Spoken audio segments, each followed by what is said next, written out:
पाण बीठा आहियूं कोयटा जे मशहूरु पिकनिक पॉइंट तफ़री माग आहे ज़ियारत।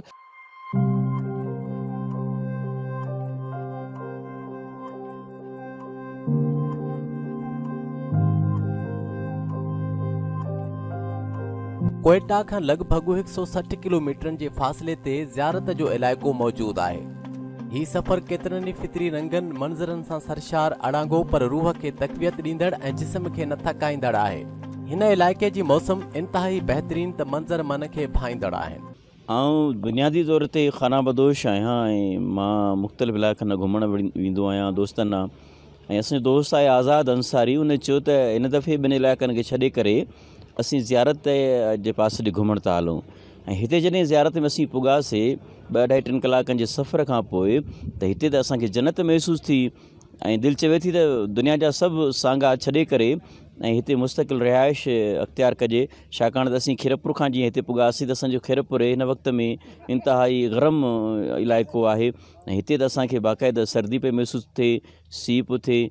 ऐं हिन जे करे असीं चऊं था त हिन इलाइक़े खे आम विज़िटर्स लाइ बि प्रोमोट कयो वञे ऐं सरकार खे घुरिजे त हिते अञा डेवलपमेंट कराई वञे, माण्हुनि खे सहूलियतूं ॾियूं वञनि ऐं माण्हुनि जी रिहाइश लाइ कि सरकारी हल्का फुल्का जेके आहिनि उहे रूम्स या के ॿिया मुख़्तलिफ़ होटल्स ठाहिया वञनि त जीअं ॿियनि ईंदड़नि खे बि सहूलियत थिए। ऐं उन सां गॾु सरकार खे घुरिजे त हिन ज़ियारत जे हवाले सां उहो अवेयरनेस माण्हुनि में पहुचाइनि, टूरिस्ट जे लाइ सहूलियतूं पैदा कनि त जीअं ही अञा बि ज़ियारत तरक़ी वठे। बानी पाकिस्तान कायदे आज़म मोहम्मद अली जनाह जी रिहाइश वारे हिन इलाइक़े ज़ियारत में सरसब्ज़ चेरी, ज़रदालू ऐं वॾा पहाड़ मौजूदु आहिनि। ही मुंहिंजी ॿियो भेरो अचणु थियो आहे। पहिरियां बि इलाही ज़बरदस्त हिते असांजो जेको टूर रहियो ऐं उनजो ई नतीजो आहे त असां ॿीहर बि हिते ई आया आहियूं गर्मी में।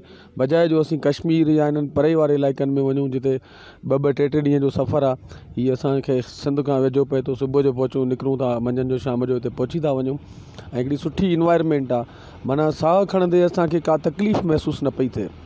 ऐं ॿियो हिकिड़ियूं कुदरती हिते वादियूं आहिनि, ख़ूबसूरत नज़ारा आहिनि, वण आहिनि, फ्रूट आहिनि, ताज़ियूं फ्रेशनेस आहे। वॾी ॻाल्हि इहा आहे त हींअर असीं रेज़िडेंसी में बीठा हुआसीं त उते हिकिड़े चश्मे जे पाणीअ सां असां जॾहिं हथ मुंहुं धोतोसीं त वाक़ई हिकिड़ी माना फीलिंग्स चेंज थी वयूं। ज़ियारत जे हुस्न जी ज़ियारत करण लाइ मुल्क जे चइनी सूबनि जा माण्हू हिते पहुचनि था। साईं, ज़ियारत हिन रूए ज़मीन ते हिकिड़ी जन्नत जे मिसल आहे।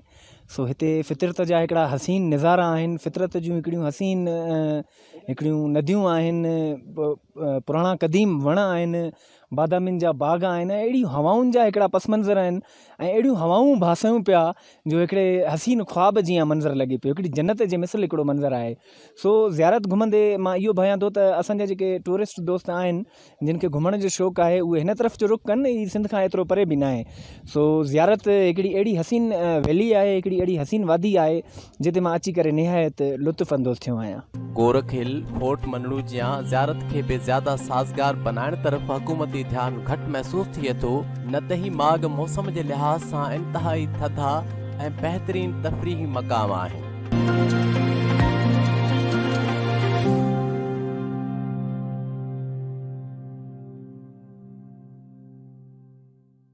नाज़रीन, फितरी हुस्नाकिन सां टुमटार ऐं ज़ियारत जो पाण विज़िट कयोसीं, दौरो कयोसीं ऐं उतां मौजूदु माण्हू सां ॻाल्हायोसीं ऐं उतां जेके तफ़री माग आहिनि उन्हनि खे बि ॾेखारियोसीं। ऐं मुंहिंजे पोयां जेके वण आहिनि, सरोवर जा वण आहिनि, जयपुर जा वण आहिनि, जेके हज़ार सालनि ताईं हिते आहिनि, उन्हनि जी उमिरि हज़ारनि सालनि ताईं आहे। वरी कंहिं ॿिए प्रोग्राम में वरी कंहिं ॿिए तफ़री माग ते ईंदासीं। फ़िलहालु पंहिंजी मिज़मान खे ॾींदा इजाज़त। तव्हां महिरबानी।